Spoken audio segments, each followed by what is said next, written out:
ስማት ሌላ ነገር ስላላችሁ ነው እንደዚህ የምትሆነው። አይመለከትህም ሰውዬ። ናቲ ዝም ብለህ መሰማለህ እንዴ? እንዴት ትስመኛለህ? ሲጀምር ከኔ ጋር ምንም አይደለም። ሌላ ነገር አታውራ።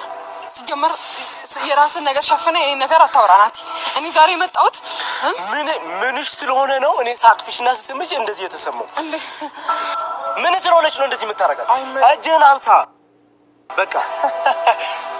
ሌላ ነገር እንዳትሆን ተመለስ ብያለሁ። ተመለስ ካልተፈሺ ምን አገባ አንተስ? አንተ ሲመለከታል ምንድነው? ምንድነው የምትቆይ? ላውራው። ቆይ ምንድነው ፍላጎት? አልገባኝም። ፓስፖርቴን ፓስፖርቴን ሰጠው። ስማ ተመለስ።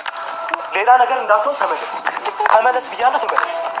ባልመለስ ምን ልታመጣ ነው? አንቺ ልቀቀኝ ናቲ። መሄድ ያለብኝ ከሱ ጋር አይደለም።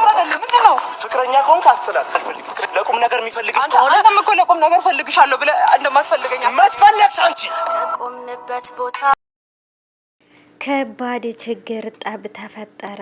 እንግዲህ ናቲና የሄሉ ጓደኛ ተደባድበዋል። ለዛው መንገድ ላይ አደባባይ ላይ እንዲህ በጣም ከባድ ነው። ሄሉም እንዴት በሱ ፊት ወይም ደግሞ እንዴት ዝም ብለህ ተነስተህ መተህ ትስመኛለህ ብለዋለች።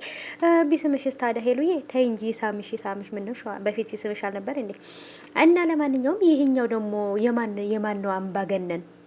አንተ በእነሱ ህይወት ውጣ ማለት ነው። ለምን እነሱ የጀመሩትን እነሱ ይጨርሱ። ስለዚህ በመሀላቸው በሄሉና በናቴ መሀል ላይ ማንም ሶስተኛ ሰው መግባት አለበት ብዬ አላስብም፣ ቤተሰቦች ማለት ነው። ምክንያቱም ተጣሉ አይደለም፣ በመሀላቸው ሌላ ሰው ሲገባ ነገሩ እየባሰ ነው የሚሄደው ማለት ነው። እና ምንም ያህል እንትን ቢሉ በመሀል ሌላ ሰው ካለ በጭራሽ ነገሩ አይፈታምና ይሄም ልጅ እንግዲህ ሄሉን ያፈቅራታል መሰለኝ። ምክንያቱም አሁንም ሄሉን የሚጠጋት ሰው ሁሉ ይሄኛው ሰው ጎርቷት እንደሚሄደው ጎርተዋት ሊሄዱ እንጂ በጭራሽ አፍቅረዋት አይደለም ብዬ ነው የማስበውና ብቻ ግን እንግዲህ ነገሩ ድብልቅልቅ ብሏል። ናቲም እሷን ይዣት ካልሄድኩ ብሏል። ይሄኛውም ደግሞ እንግዲህ በትክክለኛ ህይወት ከፈለገሽ እያለ ነበረ። ብቻ ለማንም ለሄሉ የሚሆን የለም።